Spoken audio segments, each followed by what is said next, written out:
Good morning, everyone. This is the Good Morning Education Show, and we're excited to have you here. Dr. Motola, good morning. How are you? Good morning. I'm great, and you? Very well, thank you. And this is the Good Morning Education Show. We're streaming from Lagos, Nigeria, to West Africa, to Africa, and the entire world.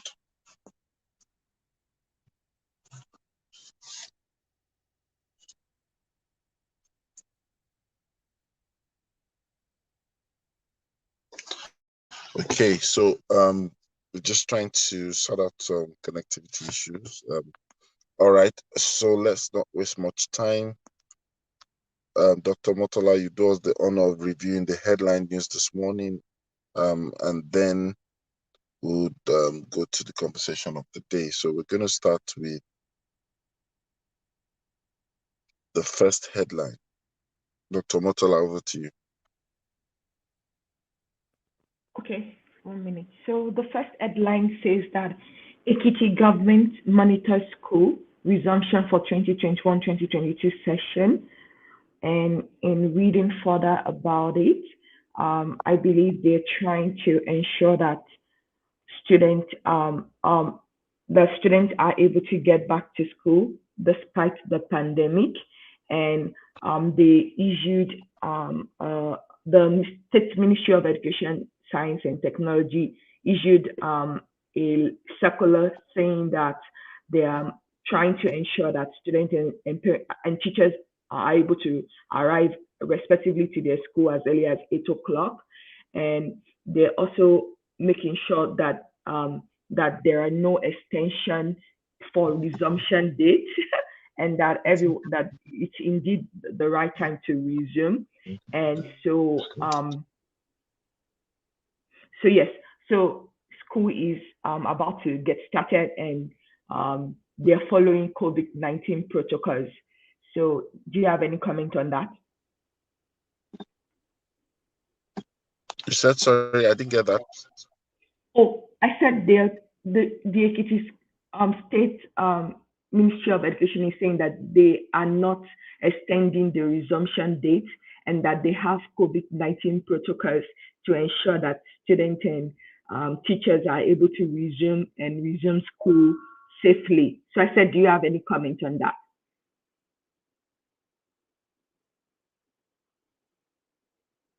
Hello? Can you hear me?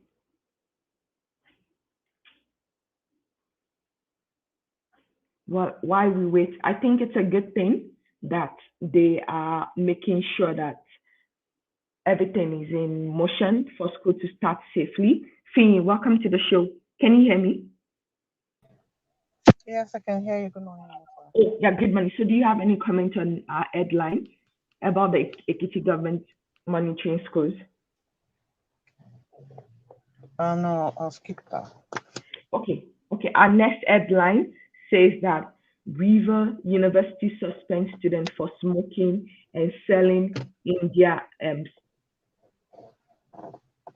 Yes, the issue with drugs and drug possession seems to be getting more. And yesterday there was a headline from one of the schools also that had something to do with something very similar to this. And well, maybe it's become a pandemic on its own, and at the point we just relaxed and let that go. But now that it seems to be gaining more ground, and it's becoming more alarming, hopefully the authorities and those who should be paying attention to this are paying attention. Yeah, absolutely. I agree with you. I think it seems like the yeah, you're right. It's becoming a pandemic indeed, and it seems the students are maybe thinking this is the best way to cope with whatever stress or issue that is going on in their life, but it's not the best way. And so, but the only thing I didn't like about that headline was that one of the school person said that, oh, God will continue to expose them. And I'm like, you cannot just wait on God to be exposing them. There has I think maybe if they have to do a campaign against drug, I know, like when I was in high school, when I was in secondary school, I used to hear a lot about that, and I think in recent time they've not really paid attention to having those kind of campaign, or maybe I'm just behind. So instead of just waiting on God and saying that God will expose them, what is the proactive steps that universities and schools can take to help them declare war on drug and help students to find better coping mechanism than just relying on drug? Any thoughts on that thing? No, I think you've covered it. Thank you. So our next headline says that university student devices ways to eat free for 2 years. They said the solution that he created saved him 1.7 million in his account. So on reading further on this, they said a university student realized that he was spending too much money on food, and so one of the situation he did was to strike up a deal with a with local restaurant owner to give him food that they could not sell for the day instead of trashing it. And so this student is in Wales in England, and so he was able to save a lot of money by not spending any money on grocery. And so now this 25-year-old man was able to like save a lot of money and keep his expense at bay. What are your thoughts, Finn? I think he was being very creative with finding a solution to his problem. Some other person or some other people might have resorted to crime or something, not to some other vices to keep up with their expenses or to live the kind of life they desired. But he was very creative with it. It did not require him having to do something illegal or uh, having to break the law, being illegal, or and on the other side or on the other hand, the the solution he came up with also it wasn't about him eating trash. It was just him saying, okay, food that you have not been able to sell off, I'll take it off your hands instead of just throwing it in the bin. So I think he gets an A for creativity um, in problem problem solving. Absolutely. Thank you, Fee. And yes, I really like that because I know it's true. A lot of restaurants, especially like in this other part of the world, they throw a lot of food away most of the time. When like maybe at the end of the day they didn't get enough patronism to sell it. And so I felt like that took a lot of boldness and for him to really like say, you know what, I will just see what they say, and so I really applaud him for being willing to do that, and because of that, he was able to save money, and I hope he can use that money to help him further his career or his goals in life. Thank you. So our next headline says adopt our lowest free education policy. Coalition tells LFG. So on reading further on these news, it stated that over 500 non-profit organizations um, sent a letter or a coalition the the FG to the federal government saying that they should adopt the free educational policy of the late Chief Obafemi Awolowo, and that they said that investment in education was critical to reducing poverty and also solving high rate of insecurity in the country. And they said the president made the observation of the president of the coalition made the observation on behalf of the coalition during a press conference in Abuja to commemorate the International Day of Charity. And according to him, that poverty rate in Nigeria has been on the increase due to a lack of due diligence in the management of public fund meant for citizens. What do you think, Finn?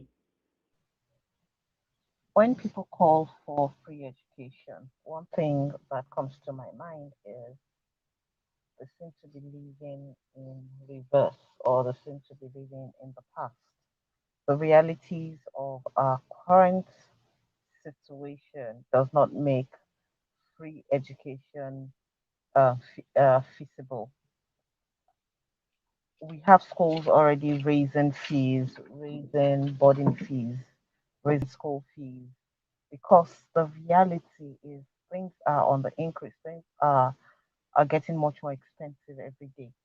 So to say that we cannot be calling, especially with where we are right now, our development is still where it is. We cannot be calling for quality education, high quality education, and at the same time be asking that it's free. That's not feasible anymore. If they're asking for maybe some uh, subsidy in in the fees, or um, asking for some other form of government support, maybe in tax reduction or tax exemption in some other areas for schools. Yeah, I could understand that, but really calling for free education, what obtained in the time of Awolowo is not what obtains now.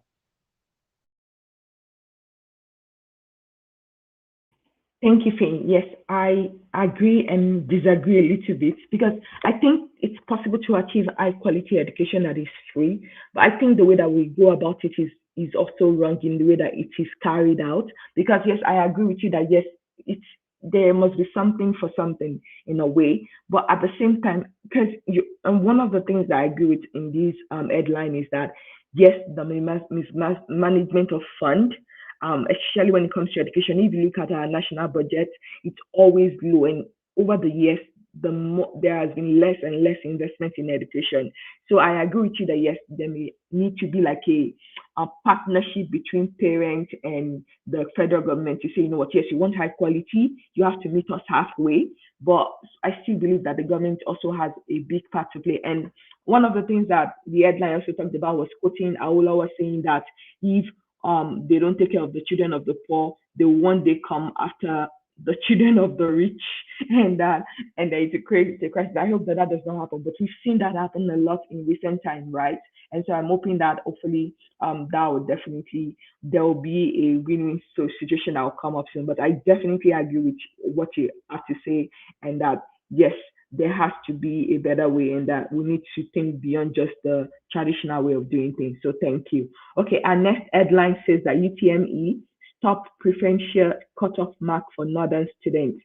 This is by Governor El Rufai. So according to the governor, he's saying that there is this disparity when it comes to how JAM decide the cutoff mark for northern students. And he believes that they should not be given preferential treatment, and that their score should be their score. So let's say the cutoff mark is 200 for every other student across Nigeria to enter university. So maybe they're telling those in the north, like, if you get 150, then you're good to go. So he is encouraging them to let them compete, that he believes that having a different preferential low cutoff mark for northern students is making them to be lazy. And then I think yesterday there was like a news saying that JAM is no longer even going to do cutoff mark again, and is going to let the university decide. So I wonder how this news will affect if that really takes place. What are your thoughts, Finn? Governor El Rufai is a northerner, and so he knows what their problems are and what their challenges are. If he's saying that preferential, well, giving them the cutoff mark that they've had over time is making the students lazy, well, I think it's his opinion. I wonder how many northern elders or leaders or rulers or governors agree with him.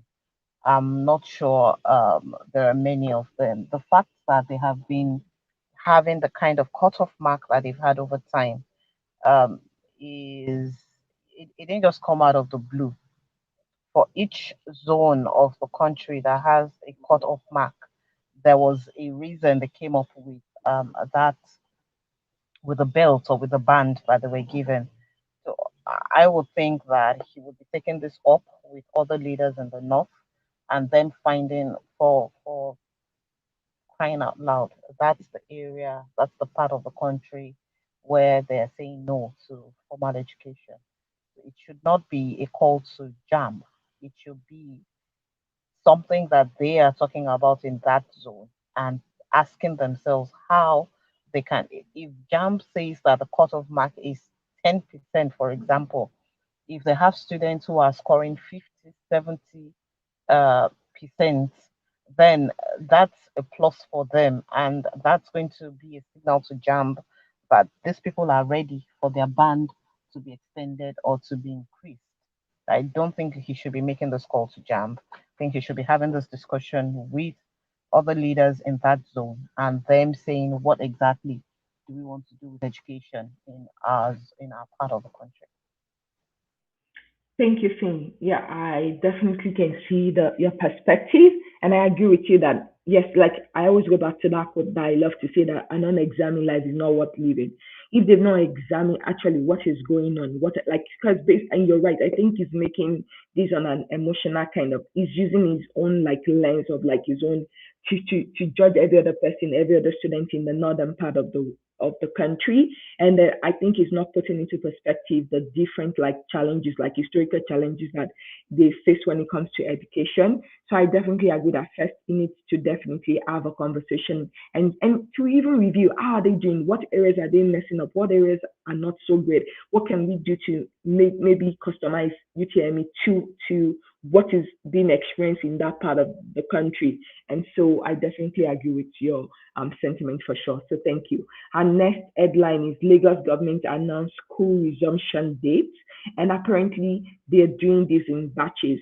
So because of the national examination WAEC that is still taking place, um, so the public and private schools are supposed to resume on September 13. Model colleges and upgraded schools resume in batches from September 19, according to the Mrs. Adefisayo, I believe. They said that the staggered resumption was due to the presence of 2020-2021 SS3 students still writing their West African Senior School Certificate exam, which will end on October 16. What are your thoughts, Finn? Well, on this, I would skip. I have no comments on that. Okay, thank you. Our next headline is Shell boost infrastructure at Maritime University in Delta. So, according to these news, the Shell company, which I think we all know is like the Shell Petroleum Development Company of Nigeria Limited, and its joint venture partners has boosted infrastructure at the Nigerian Maritime University, located in Delta State. So, according to the governor of the state, they said the phase one of the infrastructure project by the oil giant has greatly enhanced learning and research in the institution. And the governor is making the appreciation at the opening of the 220 capacity set of auditoriums, 8 lecture rooms, one classroom, and 14 staff offices forming part of the many projects that the SPDC GV joint venture plan for the 3-year-old specialized institution to set up in response to the information and technology revolution in the global maritime study. So, what are your thoughts, Finn? I know that I think some month ago we had this news, so it's interesting to see it being actually coming to life. What are your thoughts? Any collaboration to move education forward is a welcome one. And for companies and institutions and organizations like um, like the Shell Petroleum Development Company, they have made profit. They have benefited a lot from Nigeria, giving back to the communities where to their host communities or giving back to the nation is uh, is a very welcome development. So on this, um, well, we say thank you to Shell and looking forward to other institutions and organizations partnering and helping to move education forward, helping to set the standard and to maintain the standard. Yeah, thank you, Finn. I agree with you completely. So, our next headline says that 11,000 Kano workers will deployed back to classroom. So, according to this airline, due to the shortage of teachers in the classroom, and there are at least 11,000 civil servants with teaching qualification that were posted in various ministry in Kano State have been redeployed back to the classroom in the state, according to the State Commissioner of Education, Mohammed Sanusi Kiru, said that the redeployment of the staff was to bridge the gap in debt of teachers and arrest challenges bedeviling the education system in the state. And so he said that they are going through an intensive training on modern techniques of teaching organized by the state government for 600 out of the 11,000 newly deployed teachers in the state. And that gives me a bit a pause for new teachers, but you're only giving 600 this intensive training. So that's already a red flag for me. But according to him, because of the current economic situation, they could not allow for the massive that could not allow for the massive teacher gap that they have in school. This government had to look for a solution, and apparently they said they had all of these workers who are either ideal in their work in the secretariat, and now they are going to put them to use and hopefully use that to deliver qualitative education to the children. What are your thoughts, Finn? It's interesting that this is also a northern state, um, coming on the heels of the call by the Cardinal State Governor, to jam. If they have picked out, they have identified what the problem is, and then they're finding solutions to it. Good one. The only thing with teaching and with education as that system that we have identified over time is it's a heart profession. It's it's not something you force people to do. So if we're deploying 11,000 um, to the pool, to the teaching pool, is something that these 11,000 people are not interested in the job, then they'll be back at 0 point. But um, well, the training of 600 out of this number is a good start, considering what that region is and how what education is in that region. Is a good start, and I commend the efforts of the governor in trying to find a solution to this problem, not sitting around and moaning and blaming everybody for the problems that they have, but in finding a solution for this over time. We hope to see more improvement in training, in teacher employment, in the retainership of teachers, and seeing more. I'm hoping that currently they don't have that they would not end up having more teachers than students. It's something that happens a lot in that part of the country. But as time goes on, hope to see this system and uh, the the this initiative grow and become more and better. Yeah, I agree with you. Thank you, Fee. And my hope is that those 600 that are trained, I hope they're strategically picked in that there'll be at least one that represent like different school districts or different schools, and then they can also do train the trainers where those people that were trained will now like go and train other people. So each one teach one. So let's hope that that's the model, even though that was not stated. But yes, I applaud their commitment to education and their willingness to do what it takes to ensure quality education is given to that region. And that brings us to the end of our headline for today. And now I will hand it over to Fini to introduce the topic for today. Fini, take it away. Our topic this morning is growing healthy workplace relationships, and we're looking at what workplace relationships are, what exactly is expected of workplace relationships. Many times, people there is that blurred line where you expect that because you work with somebody, you necessarily have to be friends with them, and sometimes it's like, oh, well, the fact that we work together means that we have a form of relationship, and it means that we can, to an extent, certain privileges or certain lines or certain boundaries can be crossed. But really, is that the case? That's what we are considering this morning. How do we grow workplace relationships that are healthy, that doesn't affect productivity, affect the work that is to be done, and yet it's not strained relationships. Um, it's not a hostile work environment. That's what our discussion this morning is about. Yeah, thank you, Finn, for that overview of our topic. And in talking about it, I guess maybe one of the first questions that I will ask will be, think is the role of having a common agreed upon rules on how to um, have effective and healthy workplace relationship? Do you think it is essential for those in the workplace to have like at least these are our common practices or these are the guides to help us as we start and choose to work together? Because imagine normally most people spend like 8 to 5, which is like about how many hours? Like almost 8 hours per day, which is like 40 hours a week at least at work every single week.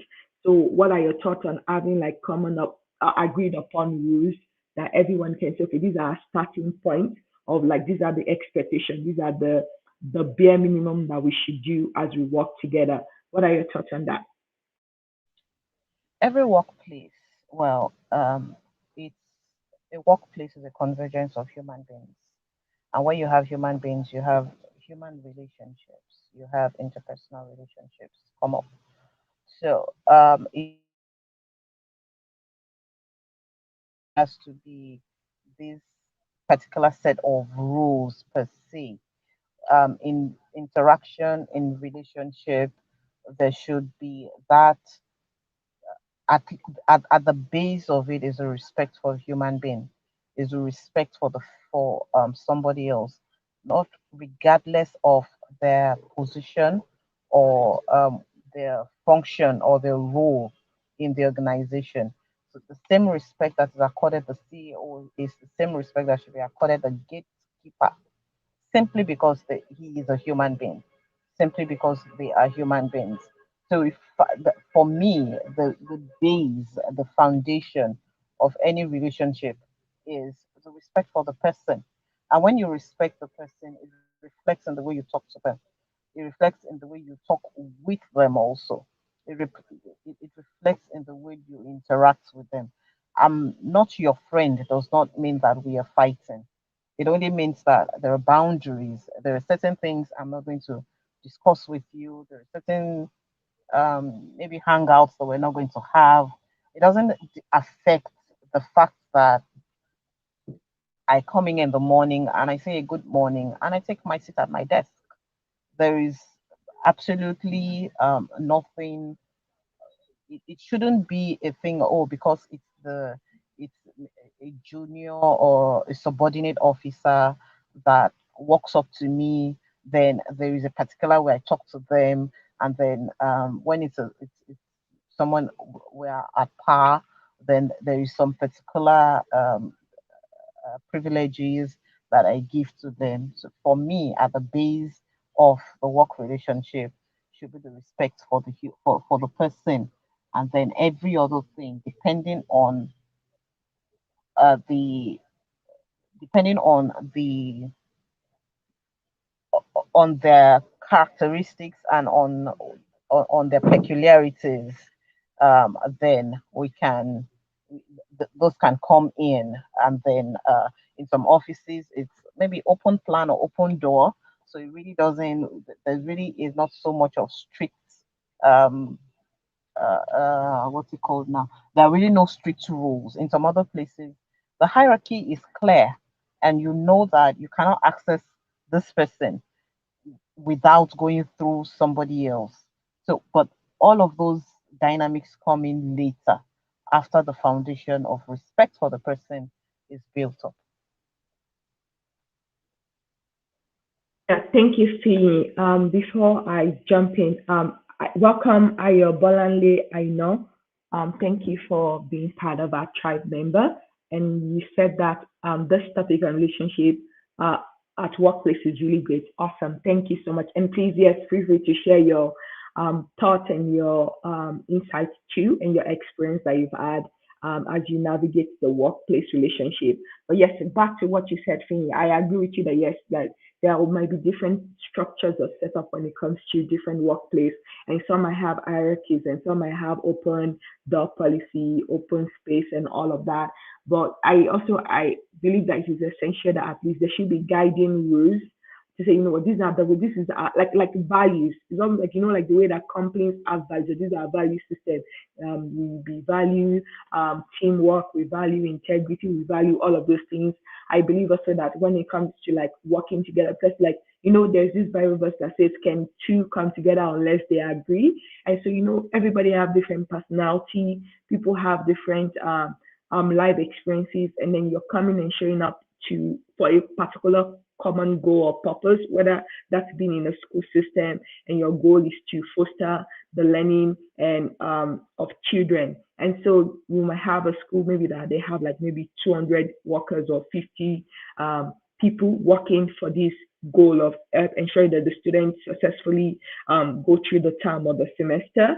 And in this case, yeah, I agree that there should be sometimes like some set rules to say this is how we operate if we are, especially when it comes to like when there are disagreements about certain issues and policies, because not every time that everybody agree about the same thing, and so there should be a way to navigate that to ensure that we are in a healthy place, not that people are keeping malices, people are gossiping against each other, and it is totally not helping the overall goal and the real purpose that they are there for sure in that regard.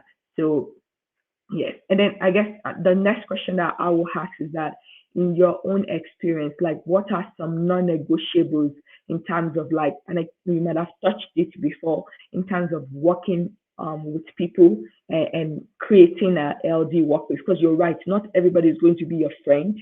Just because you work together doesn't mean that you have to be friends.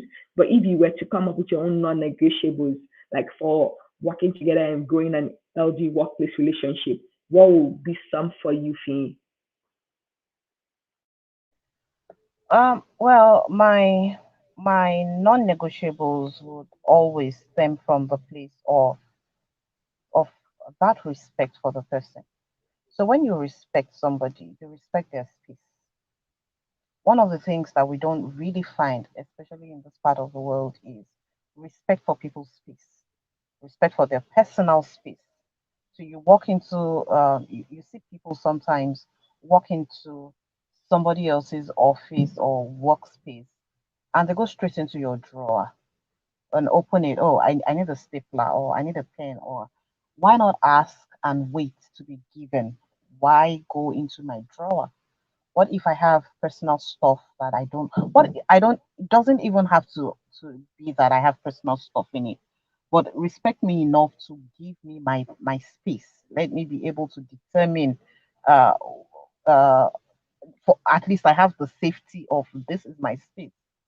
Another thing is, another part of personal space is, this thing of, um some people are so into gesticulations and all of that, that when they talk, they have to just touch the other person's body.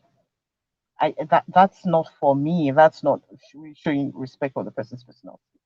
You can pass across your message without having to necessarily have physical contact with the person.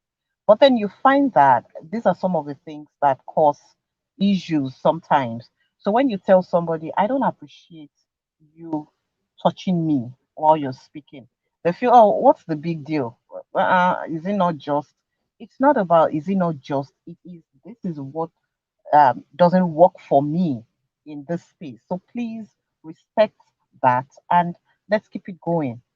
Another thing that I would say is, um, being respectful of the other person in regards to doing what you're supposed to do.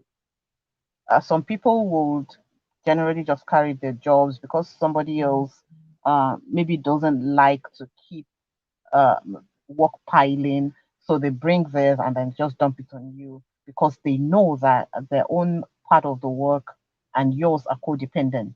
So if they're not if they're not meeting up, it's definitely going to affect you. And because of that, they just come around and say, uh, help me out, or maybe at the last minute they just come and say, oh, you see that report we need to submit, please can you help me with this, or oh, I've not done it at all, can you delay on submitting yours so that we do it together at the same time. And it, things like that, you could have the other party accede to it a number of times, but it doesn't build for healthy work relationships.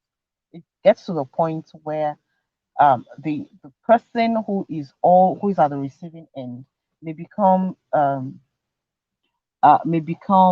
irritated. Apart from being irritated, they may become they just feel, look, you're taking me for granted, and resentment comes in, silent, sometimes silent treatment, sometimes it's silently passing across some message to say, look, don't come into my space, stay away from me, stuff like that.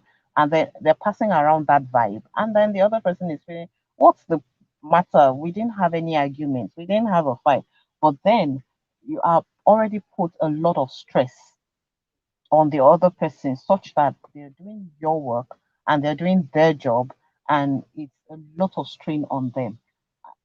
It doesn't augur well for a healthy work environment. Also, I think where employers constantly are moving the goalposts, it doesn't augur well for a good for a healthy work environment. So people already have their job descriptions when they come in, and then you have agreements with them. The work hours is between this time and this time, or this is what you're expected to do between this time and that time. And then tomorrow you just come in and change everything, or people come into the office and maybe their workspace has been changed, has been moved, and maybe that happens maybe twice in a month, and there really is no stability. It gets to a point where people become resentful, and it's not good for productivity, it's not good for the workplace, it's not good for relationships that are supposed to be working together towards a common goal. Those are my points for now. Yeah, thank you so much, Fee, and thank you for really going deep on this and really breaking it down for us. I definitely agree with some of the top things that are the non-negotiable that I agree. And you're absolutely right that sometimes that personal space and respecting other people can be crossed so easily in that region of the world. And yes, welcome to our fantastic, fabulous analyst. Thank you for joining us today. And yes, I agree with what Ayobami I know said. He said, know your space, even when you are in the place of authority, to make decisions for subordinates to follow. Absolutely, because I agree that sometimes there can be that imbalance in power where maybe because some people are in leadership position, they think that they can just do anyhow and do anything, like Finn was saying, that where they will just walk into your desk and take that stuff without even asking you properly and just expect you to just accept it and go with the flow. Yeah, I believe that um, uh, there should be a balance and there should be boundaries for that as well. And um, and yes, and Mr. Rotimi just commented that employees must recognize the need for shift and growth factor in the workplace as well. So absolutely. So to our analysts that just joined, what are your thoughts on this topic of growing LD workplace relationship? Do you have any comment to it? Good morning, Finn. Good morning, Dr. Motola. So for me, it's I think growing healthy work relationship is a two-way street. Because for one, I think for every employer of labor, they start that organization with the hope that it should thrive, and of course, you need human beings for it to thrive. And also, for someone that joins an organization, they are hoping to get something out of that organization, be it knowledge or the pay. So I think for this to work, both parties must establish what they want from one another, and will I say, document it, because that way it helps everybody to keep in view what they hope to get out of that relationship. And I always say it's just like even in a marriage, when you know what you hope to get out of something, there's no dissatisfaction, and you are able to measure when you're not meeting it or when you're meeting it. I think one of the major factors that causes, will I say, dissatisfaction or resentment at work, or not, I say, people not being happy, whether the employer not being happy with the staff or the staff not being happy with the employer, is the fact that there is no clear definition of or when you are achieving your goal or when you are not. So there are no KPIs, there are no key performance indicators, and this helps. Like, it's more like for the staff. Let me talk from the staff's angle now. You keep feeling like, okay, even if you've done a lot, you've not done like anything, because like you already said, the goalpost keeps moving. But then even talking from the employer's will I say perspective, so the employer could be, will I say, very unhappy because they feel like, oh, you are not doing enough. Because, and the only way, I always say, the only way an employer can show an employee you're not doing what you have been employed to do, even if you are complaining you are doing a lot, is by saying, this is what I employed you to do.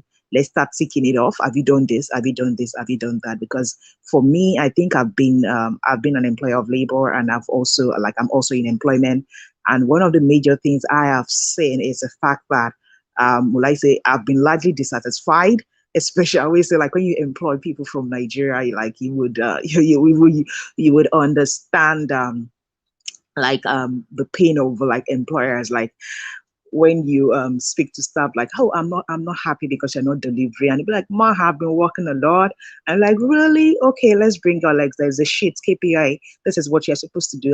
By the time you tick everything off, they're probably not even achieved half of their work, but they've actually been busy. And that's a funny thing. So but it's just always a busy doing what you are being employed to do, or busy doing something else. So I think it's if we can first establish KPIs, then number two, we need to be human. We need to be human in the sense that we should understand that human beings are like I said, they are our first customers. And if we are able to understand that their happiness is going to reflect on how they treat our customers, it's going to go a long way in making work environment, or like say, easier. And empathy too. Empathy is going to, I think empathy is another thing. Those are my views. Thank you so much, Aderisola. Yes, I thank you for those added value comment. And welcome, Mr. Olushola. Glad to have you on the show. Good. I'm doing fine. Good morning. It's a pleasure being here, Dr. Motola. Dr. Deering, good morning. And Sola, our host this morning. Good morning. Wonderful, thank you. So my question will be directed at you, Mr. Olushola. So the question is, what do you think what growth plan should we design for working professionals to ensure that we can maintain and have a healthy workplace relationship? What will you suggest in terms of a growth plan that can be designed for working professionals in this area? I think relationship is key, because we are human. We are not only to work, we are social being, we're emotional being. And I think the psychology of the workspace has a way of impacting on us as employees or as workers. So I think the group plan will be number one. We'll talk about self-awareness, and also I overheard Darren talking about the issue of empathy, the issue of compassion, not just to be busy doing nothing. So the growth plan, we should work on moving from where we are going. And for me, I see it in four ways for employees in our workspace, especially for educators. Number one, you have to relate very well with the students. For me, that is your approach. And then number two, you have to work or relate with a parent, that for me is the association. You have to work with your other colleagues. You have to relate with them. And for me, that is talking about your attitude toward the work. Then finally, I think you also need to relate with yourself. And for me, that is actualization. So when we put this thing in proper perspective, I think it will help everyone to know what you ought to do. Of course, it doesn't mean there will not be frictions, but when we have been trained, when we have been enlightened, there are a sort of a benchmark on ground, the do's and the don'ts, when there are issues that are way to resolve it, so that the workplace doesn't become so toxic that everybody there is an infighting, people are murmuring, people are taking sides, there is division and all that. And of course, our relationship, the unity and the progress of the office is paramount. Whatever you guys are having in mind, you must be able to share it and work toward the same goal. And of course, we also have to talk about team spirit. That goes a long way. Let's have that at the back of our mind, that we are here to work as one. We shouldn't divide the office along tribal sentiments, along ethnic or religious. No, it's not going to be allowed. And I think when we put that in place, and of course, that will be training and retraining, re-emphasizing what we stand for and what our value stands for in that office. I think for me, those will be the growth plan that should be put in place for staff working in the work. Thank you. Thank you, Olushala. And then before I move on from this topic, Fee, I'm going to ask you the next question. I also, because I know this has come up, and one of our able and our long-time followers and tribe members, Ayo Bolanle, I know said something about how he or she struggled with the like thinking her superior was bossy, and she not starting on he or she not starting on good ground. And my question is, the thing is that it's so important to understand that um, this question of personality, there might be clashes. And I think part of the growth plan should also include doing personality tests, not using it as a crunch or like this is just that's just the way I am. Just accept it as I am. No, but it's okay. Like there have been different more advancements in this personality test in which we now know, okay, if this person is this way, how can we help them? How can we manage them? How can we have a healthy working relationship with them?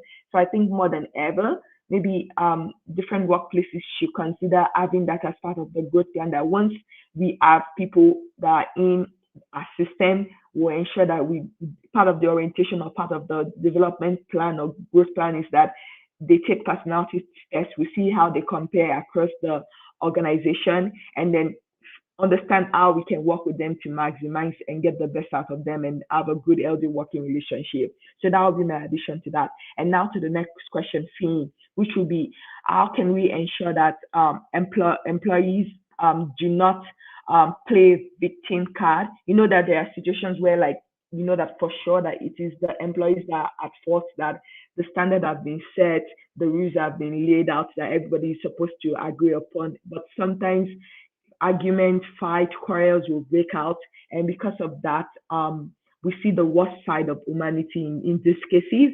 And so the question would be, how do we ensure that we can create a plan of what are your thoughts on ensuring that employees don't just have like playing the victim card, but like how can we ensure that they have the emotional stamina and competence to be able to have a conducive and healthy workplace? See, what are your thoughts? First, I do not think it's possible to ensure that people don't play the victim card. That's not possible. That's taking responsibility for somebody else's reaction, which you have absolutely no power over. What can be done is, when one is seen to be fair in all instances, then it's clear when somebody is playing the victim card. Where everybody there's a level playing ground, level playing field for everybody, and one person always falls short of that level playing ground. One person always has complaints about either the system or their boss, then it's very clear that this one is not ready to make the necessary adjustments. We are all human, and because we are all human, we all come with different personalities, we all come with different temperaments, we all come with different preferences and likes.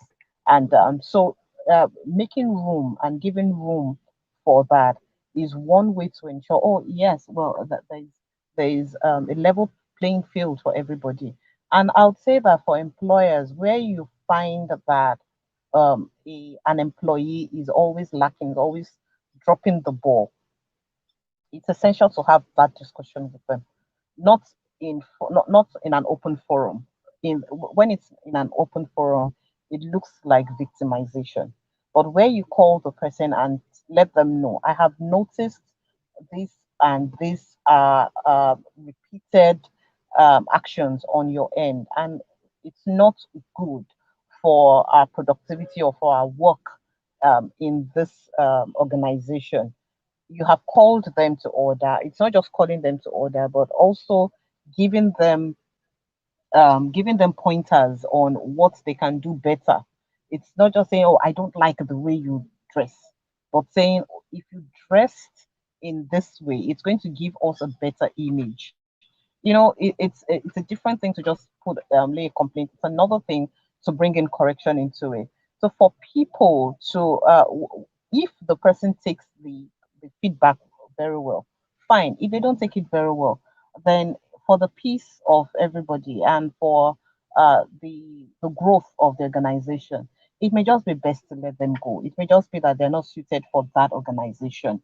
When people play the victim card, many times it's obvious that they're playing the victim card, especially if they are the only ones who are clearly saying, "Oh, they don't like me. Oh, they're always stressing me. I have too much work to do. A lot is required of me, and all. It's always me about them, and no other person is pointing to the same thing. Then it's very clear that this person definitely has something that they're not doing right. And in that instance, it's if the management is able to come to an understanding with them to resolve the differences, to smoothing out the rough patches, then fine, they go on to have a beautiful relationship in the workplace. If that is not possible, then it's better for both parties to just go their different ways for the sake of peace.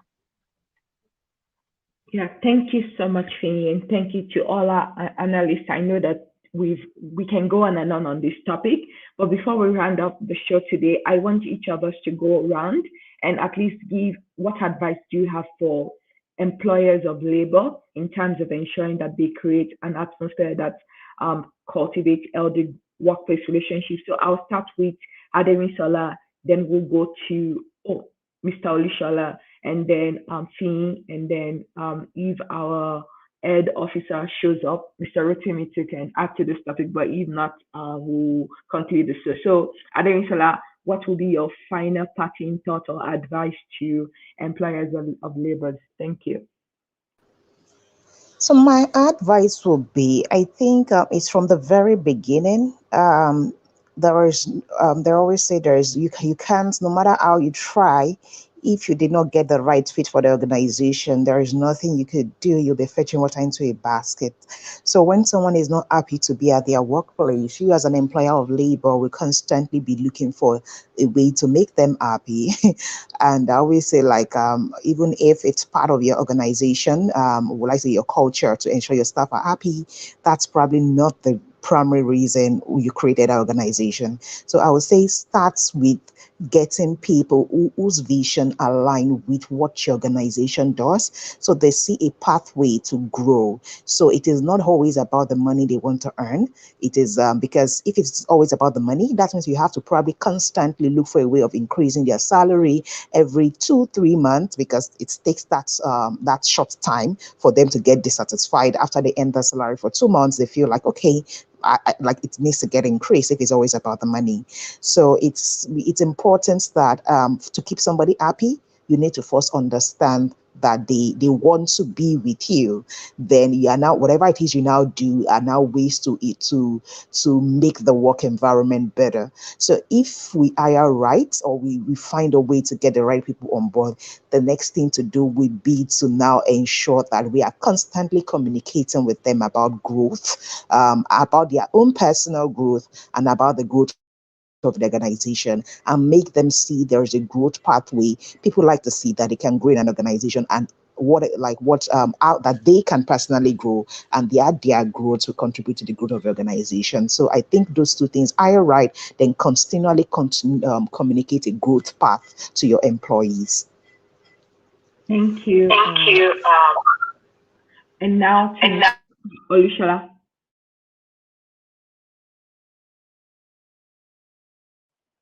Can you hear me? Are you there? Olushola? Hello? Yes, I'm there. I couldn't hear the that was why I waited. Okay, for me, I think there should be fairness, and of course there should be firmness. There shouldn't be sentiment.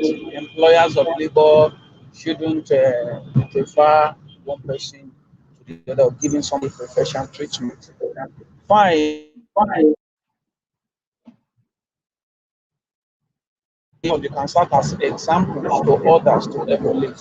However, we should let there be fairness. Everybody should be value should be communicated. And if after you've done all that needs to be done, like Derek just said, it's good to make employees happy, but that wasn't the primary related. By the way, you can only try to make people happy. It's their choice to be happy.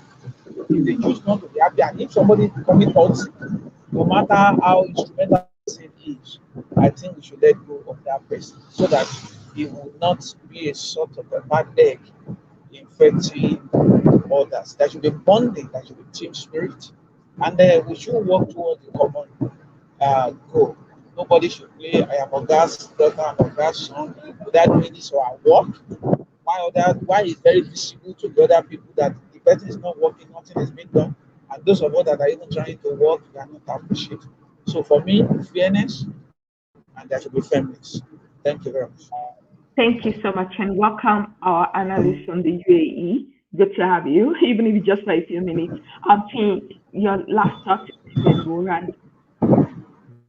For me, the golden rule in the workplace would be treat others as you would want to be treated. Thank you. Thank you so much. And then before we hand off, do you want to add anything to the conversation for today, Ifi? Okay, if not, this brings us to the end of today. I know that we've had a lot of valuable thoughts about growing healthy relationship in the workplace. I hope that we'll be able to put to practice some of those things, and we hope that we'll continue to grow and nurture the right kind of relationship. As we round up, we'd like to round up on a high note, and so all our analysts were on mute, and after the count of three, we'll say our favorite mantra. So 1, 2, 3. It's always a great morning on the Good Morning Education Show. Thank you, everyone.